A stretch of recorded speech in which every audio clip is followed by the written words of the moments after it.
Hello students, welcome to maths calculator. Start करते question number 2 from exercise 10.1। Identify the term and their factors in the following expression. अब यहाँ कुछ expressions दी है। Last question में आपको expression form करनी थी। यहाँ एक्सप्रेशन गिवन है और उनमें क्या टर्म है और उन टर्म्स में क्या क्या फैक्टर्स हैं वो बताने हैं हमें। Show the term and factor by the tree diagram, और ट्री डायग्राम के थ्रू बताना है। अब जैसे यहाँ पे एक्सप्रेशन है x-3, तो सबसे पहले हम ऊपर क्या लिखेंगे, ट्री में इसके क्या क्या फैक्टर्स हैं। इसमें फैक्टर्स नहीं, टर्म। पहले टर्म, एक टर्म हो गया x, एक हो गया 3। अब इसके कोई और फैक्टर्स नहीं है क्योंकि इसमें आगे कुछ भी मल्टीप्लीकेशन में नहीं है, तो ये इसके फैक्टर्स टर्म हो गए और यही इसके फैक्टर होंगे। नेक्स्ट है 1 + x + x²। अब इस एक्सप्रेशन में कितने टर्म है, 1 2 3। फर्स्ट है 1, सेकंड है टर्म x और थर्ड है x²। टर्म क्या होते हैं, जो अनलाइक है टर्म वही हम टर्म मानेंगे। इसमें अगर ये दोनों सेम होते तो ये ऐड या सब्सट्रैक्ट हो जाते। अब देखिए ये 1 है, ये x है टर्म, अब ये x² टर्म है, इसके दो फैक्टर हैं। दो फैक्टर कैसे, x² कैसे बना है, x मल्टीप्लाइड x को x से मल्टीप्लाई किया है, तो इसमें दो फैक्टर्स क्या हो गए, एक फैक्टर हो गया x और दूसरा फैक्टर भी हो गया x। इस x² टर्म के दो फैक्टर्स हैं, x और x। नेक्स्ट है y - y³। अब इसमें क्या टर्म्स है, दो टर्म है, एक y और एक y³। अब जैसे यहाँ पे x² x को मल्टीप्लाई करना था x से तो बना, ऐसे ही y³ कैसे बना, y को अपने आप से 3 बार मल्टीप्लाई किया, y × y × y। तो इसके कितने फैक्टर्स हो गए, 3 फैक्टर हो गए, y y² के 3 फैक्टर है और y का एक सिंगल फैक्टर है। नेक्स्ट पार्ट करते हैं 5xy² + 7x²y। 5xy² + 7x²y। अब यहाँ पे इसको देखने से आपको क्लियर पता चल रहा है कि इसमें दो ही टर्म है, क्योंकि बीच में एक ही एडिशन का साइन लगा है, तो एक टर्म ये है और एक टर्म ये है। क्या हो गया, फर्स्ट टर्म 5xy² और दूसरा हो गया 7x²y। अब इनके फैक्टर्स क्या है, फर्स्ट फैक्टर है 5, मतलब फैक्टर मतलब वो टर्म किस किस चीज को मल्टीप्लाई करके बना है, 5। नेक्स्ट है x और फिर 2 बार y² है, मतलब इसमें y को हमने y से मल्टीप्लाई किया है, मतलब 5 × x × y × y। अब इसी तरह से इसमें 7x²y में x जो है वो 2 बार आया है, क्योंकि x² है, तो 7xy ये इसके फैक्टर्स होंगे। नेक्स्ट है -ab + 2b² - 3a²। -ab + 2b² - 3a²। अब इसमें पता चल रहा है कितने टर्म्स हैं, 3 टर्म है। फर्स्ट टर्म है -ab, सेकंड है 2b² और थर्ड है -3a²। अब आप ये देखेंगे यहाँ मैंने माइनस का साइन क्यों लिखा है, क्योंकि हमेशा जो है टर्म माइनस में होता है और एक्सप्रेशन बनाने के लिए हम इन सब टर्म्स को ऐड करते हैं। हम यहाँ ये नहीं लिखेंगे खाली 3a² टर्म नहीं होगा, माइनस का 3a² टर्म होगा। अब इसके क्या क्या फैक्टर हुए, अब देखिए देखने में लग रहा है आपको क्या क्या फैक्टर है इसके,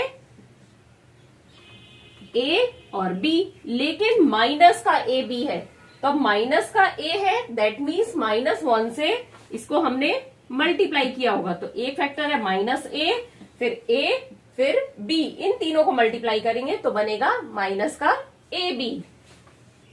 अब इसके क्या फैक्टर होंगे, फर्स्ट है 2, फिर b, फिर b, मतलब 2 multiplied by B, multiplied by B करेंगे तो आएगा 2b²। अब नेक्स्ट माइनस का 3a² है तो a मल्टीप्लाइड बाय a, तो इसके फैक्टर है माइनस का 3a। क्वेश्चन का नेक्स्ट पार्ट करते हैं। Identify the term and their factors in the expression given below. अब इसके फर्स्ट पार्ट में हमें एक ट्री डायग्राम फॉर्म करके बनाना था। अब यहाँ पे लिखा नहीं है तो हम कैसे भी कर सकते हैं, चाहे तो ट्री डायग्राम करके या सिंपल। तो फर्स्ट एक्सप्रेशन है हमारी -4x + y। तो अब इसमें पता चल रहा है टर्म क्या क्या होंगे, एडिशन और सब्सट्रैक्शन के साइन के बीच में जो है। माइनस का टर्म क्या है पहले लिख लेते हैं हम, माइनस का 4x और दूसरा टर्म है 5। अब 5 प्लस का है इसलिए नहीं लिखेंगे। अब फैक्टर्स क्या हो गए,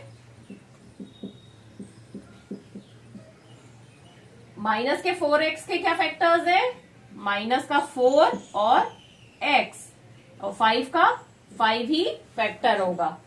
अब ऐसे ही नेक्स्ट है -4x + 5y, हम टेबल की फॉर्म में कर लेते हैं टर्म फैक्टर। तो टर्म क्या हो गया इसका, फर्स्ट टर्म -4x और दूसरा हो गया 5y। ठीक है, अब फैक्टर्स देखते हैं। माइनस का 4x के क्या फैक्टर है, एक फैक्टर है माइनस का 4 और दूसरा है x। अब इसमें क्या फैक्टर्स है, 5 और y। फैक्टर्स निकालना बिल्कुल इजी है। फैक्टर्स वो है जिनको मल्टीप्लाई करके टर्म बना है। तो यहाँ पे टर्म 5y कैसे बना है, 5 और y को मल्टीप्लाई करके। अब नेक्स्ट इसमें देखिए क्या है, टर्म फैक्टर्स। टर्म क्या क्या हो गए, 5y और 3y²। अब ये टर्म कैसे बना होगा, 5 और y का मल्टीप्लीकेशन से। तो 5 फैक्टर हो गया और y। अब यहाँ 3y², तो मतलब 3 को y से मल्टीप्लाई करा और अगेन y से करा क्योंकि y² है। तो इसके फैक्टर्स क्या हो गए, 3y। नेक्स्ट पार्ट करते हैं, xy + 2x²y²। तो टर्म क्या हो गए, xy टर्म हो गया और नेक्स्ट टर्म हो गया 2x²y²। अब ये वाला xy टर्म कैसे बना होगा, क्या क्या फैक्टर्स है इसके, x और y, मतलब x और y को मल्टीप्लाई करके टर्म बनेगा। और फैक्टर वो चीज है जिसके आगे हम कुछ और डिवाइड नहीं कर सकते। अब नेक्स्ट है 2x²y²। तो पता चल रहा है इसमें 2 है, x² है, तो मतलब 2 बार x को मल्टीप्लाई किया है, x मल्टीप्लाइड बाय x। फिर y का भी स्क्वायर है, मतलब 2y भी होंगे यहाँ पर। 2 बार y को मल्टीप्लाई किया, 2 बार x को, और फिर उनको 2 से मल्टीप्लाई किया। तो फैक्टर्स हो गए 2x, x, y, y। अब नेक्स्ट है pq + q। तो एक टर्म हो गया pq और दूसरा टर्म हो गया q। अब pq के फैक्टर, pq कैसे बना होगा, p और q के मल्टीप्लीकेशन से, और q सिर्फ q ही होगा, इसमें कुछ और फैक्टर नहीं है। और आप कहेंगे 1 हो सकता है, तो 1 तो सभी का हो सकता है। नेक्स्ट है 1.2ab - 2.4b + 3.6a। तो फर्स्ट टर्म है 1.2ab, नेक्स्ट टर्म हो गया 2.4b। अब 2.4 माइनस का होगा क्योंकि ये माइनस का साइन है। हम टर्म्स को ऐड करके एक्सप्रेशन बनाते हैं, तो इसलिए हम माइनस का साइन साथ में लेंगे टर्म के। और थर्ड टर्म है 3.6a। अब इसके फैक्टर क्या होंगे, 1.2 मल्टीप्लाई करेंगे a से और फिर b से मल्टीप्लाई, तो फैक्टर हो गए 1.2 a और b। नेक्स्ट है माइनस का 2.4 और दूसरा फैक्टर हो गया इसका b, मतलब माइनस का 2.4b को b से मल्टीप्लाई करने पर हमारा टर्म बनेगा माइनस का 2.4b। थर्ड टर्म है 3.6a, तो इसके फैक्टर हो गए 3.6 और a, क्योंकि इन दोनों के मल्टीप्लीकेशन से ही ये टर्म फॉर्म होगा। नेक्स्ट पार्ट करते हैं, 3/4x + 1/4। तो पहला टर्म क्या हो गया, 3/4x और दूसरा हो गया 1/4। 4। अब इसके फैक्टर्स क्या होंगे, 3/4 और x, और इसका फैक्टर है 1/4, क्योंकि 3/4 मल्टीप्लाइड बाय x बनेगा 3/4x। नेक्स्ट 0.1 p स्क्वायर एक टर्म हो गया, और दूसरा टर्म क्या हुआ 0.2 क्यूब स्क्वायर। अब ये कैसे बना होगा हमारा 0.1 मल्टीप्लाइड बाय p, तो पहला फैक्टर है 0.1, फिर दूसरा फैक्टर हो गया p, तीसरा फैक्टर हो गया p। इन तीनों के मल्टीप्लीकेशन से ये टर्म फॉर्म होगा। अब नेक्स्ट है 0.2 क्यू स्क्वायर, फैक्टर हो गया 0.2 क्यू और क्यू, इसको मल्टीप्लाई करने से ये टर्म बनेगा। तो अब अगर आपको कुछ भी डाउट है तो आप मुझसे जरूर क्लियर करिए, एक बार वीडियो को दोबारा देखिए, नहीं तो मुझे कमेंट बॉक्स में बताइए।